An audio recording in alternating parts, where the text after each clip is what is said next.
No mundo antigo, o Egito foi um dos impérios mais poderosos e influentes. Era conhecido por sua riqueza e cultura.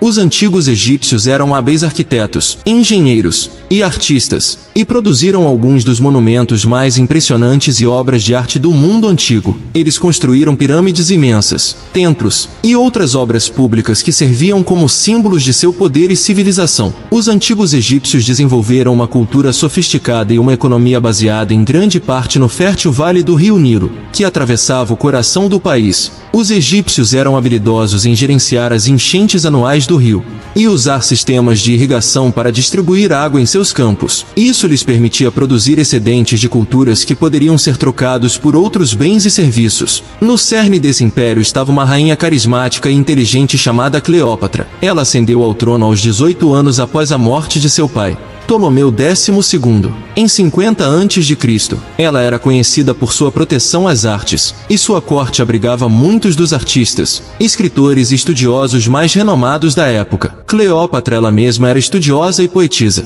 e era fluente em várias línguas, incluindo grego, egípcio e latim. Ela estava destinada a governar o Egito em conjunto como corregente com seu irmão mais novo de 10 anos, Ptolomeu XIII, que também era seu marido. Algo muito comum na cultura egípcia. No entanto, seu relacionamento estava repleto de tensão e conflito desde o início. Os conselheiros de seu irmão, que eram em sua maioria eunucos, detinham uma quantidade significativa de poder e frequentemente manipulavam o jovem imperador contra sua irmã. Eles viam Cleópatra como uma ameaça à sua autoridade e começaram a conspirar contra ela quase imediatamente.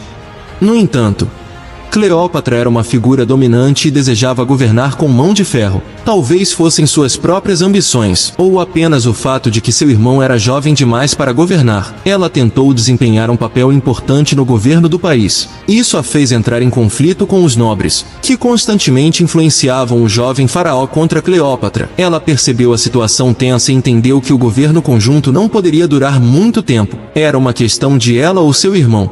Na tentativa de consolidar seu poder, Cleópatra começou a tomar medidas para marginalizar seu irmão. Ela tinha o apoio do povo egípcio, que a via como uma líder capaz e estava cada vez mais desencantado com os conselheiros de Ptolomeu. No entanto, o apoio do povo comum não significava nada, porque no final os nobres influentes e políticos tinham mais poder. Eles fizeram o faraó dispensar Cleópatra, forçando-a ao exílio em Alexandria, enquanto Ptolomeu se declarava o único governante do Egito. Existem teorias diferentes sobre por que Ptolomeu não matou Cleópatra, mas apenas a exilou do Egito. Uma possibilidade é que ele possa ter hesitado em tomar uma ação tão extrema contra sua própria irmã, especialmente porque isso poderia ter sido visto como uma violação dos valores tradicionais egípcios. No entanto, provavelmente não foi a decisão dele de qualquer maneira, mas a decisão do principal conselheiro do jovem faraó, Potino, um eunuco influente que também havia sido conselheiro de seu pai. No entanto, o que ele não esperava era que Cleópatra desafiasse a autoridade do faraó. No ano 48 a.C., Cleópatra retornou ao Egito com um exército, buscando retomar seu lugar legítimo no trono.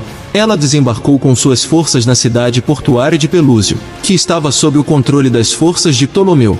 Em uma série de batalhas, as forças de Cleópatra conseguiram capturar a cidade e derrotar o exército de Ptolomeu. As forças de Ptolomeu, por outro lado, se reagruparam e conseguiram retomar a cidade de Alexandria. No entanto, o conflito estava longe de terminar, e ambos os lados se apressaram para ganhar poder. Enquanto isso, no Império Romano, o grande Júlio César derrotou Pompeu, o famoso estadista de Roma, na Batalha de Farsalos, que então foi forçado a fugir para o Egito na tentativa de salvar sua vida. Há muito tempo, Pompeu havia emprestado grandes somas de dinheiro ao reino egípcio, e ele sentia que o faraó estava em dívida com ele. Ele apelou ao faraó para ajudá-lo em sua luta contra Júlio César. No entanto, Ptolomeu sabia que Pompeu era um homem derrotado, e com sua própria batalha contra Cleópatra, ele não estava em posição de ajudar os outros a lutar em suas guerras, se é que isso poderia acontecer. Ele era quem precisava de ajuda contra Cleópatra. Ptolomeu, agora um jovem de 14 anos, tinha amadurecido, e ele fez seu movimento político. Ele sabia que Júlio César estava indo para o Egito em busca de Pompeu, e pensou que, se pudesse ganhar o favor de Júlio César, César poderia ajudá-lo a esmagar a rebelião de Cleópatra. Portanto, ele matou o estadista romano Pompeu. E quando Júlio César chegou à sua corte, ele apresentou a cabeça de Pompeu como presente a César, para a surpresa do faraó. César ficou furioso quando viu a cabeça de Pompeu. Embora Pompeu fosse seu oponente, ele ainda era romano. Egito e Roma estavam em paz um com o outro, e ele não apreciou o comportamento do faraó, que havia matado um respeitado general romano de maneira tão indigna. Ele se recusou a ajudar Ptolomeu contra sua irmã e procurou uma audiência com Cleópatra antes de decidir ir à guerra contra ela.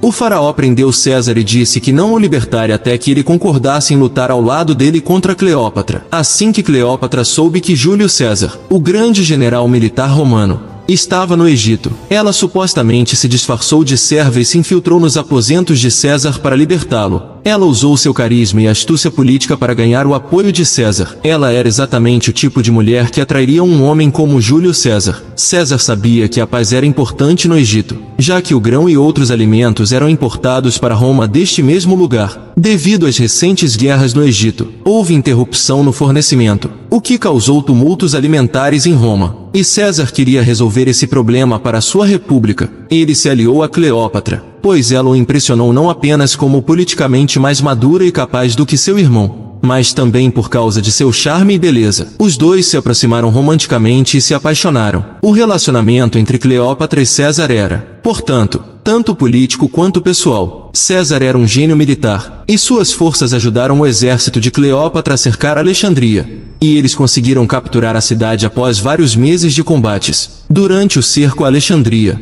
Ptolomeu foi morto em batalha, possivelmente afogado no rio Nilo. De acordo com muitos relatos, Cleópatra assumiu o controle total do Egito e César voltou a Roma para lidar com os tumultos alimentares que haviam causado uma grande revolta na cidade. Seu general de confiança, Marco Antônio, havia falhado em resolver o problema. César afirmou o controle total, anunciando-se como ditador até que houvesse estabilidade em Roma. Ele conseguiu resolver o problema da escassez de alimentos rapidamente, uma vez que agora havia paz no Egito e o grão podia ser importado facilmente sem obstáculos. Embora César tivesse resolvido o problema, mas sua posição temporária como ditador aprovado pelo Senado estava se tornando cada vez mais permanente, e ele continuou ocupando o cargo mesmo depois que a crise havia pesado. E seu relacionamento com a rainha estrangeira do Egito, Cleópatra, não agradou aos poderosos senadores da República Romana. Muitos senadores estavam preocupados que César estava se tornando muito poderoso e eventualmente transformaria Roma em uma monarquia ou ditadura.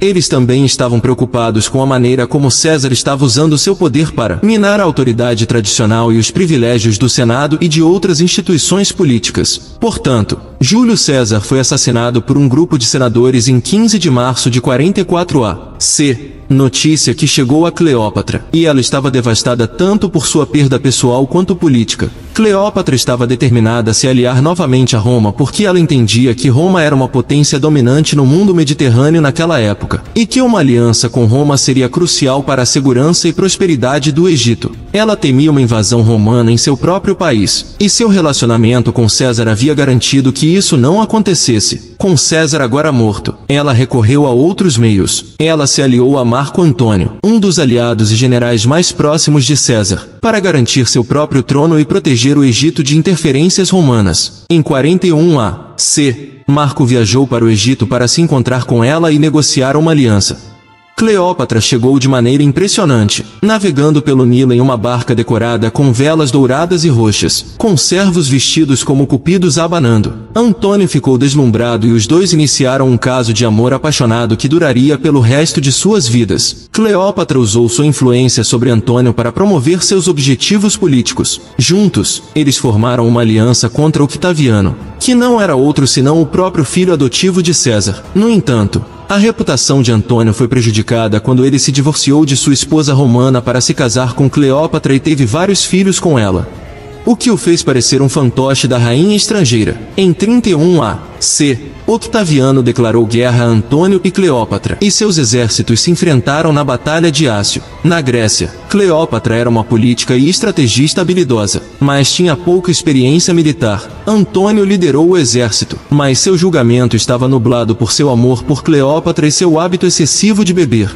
A marinha de Octaviano era muito superior, e ele superou as forças de Antônio, que foram enfraquecidas por doenças e deserções. Na batalha decisiva, Cleópatra e sua frota assistiram de uma distância segura enquanto as forças de Antônio foram dizimadas pelas táticas superiores de Octaviano. Ao ver que tudo estava perdido, Cleópatra ordenou que seus navios fugissem, e Antônio a seguiu.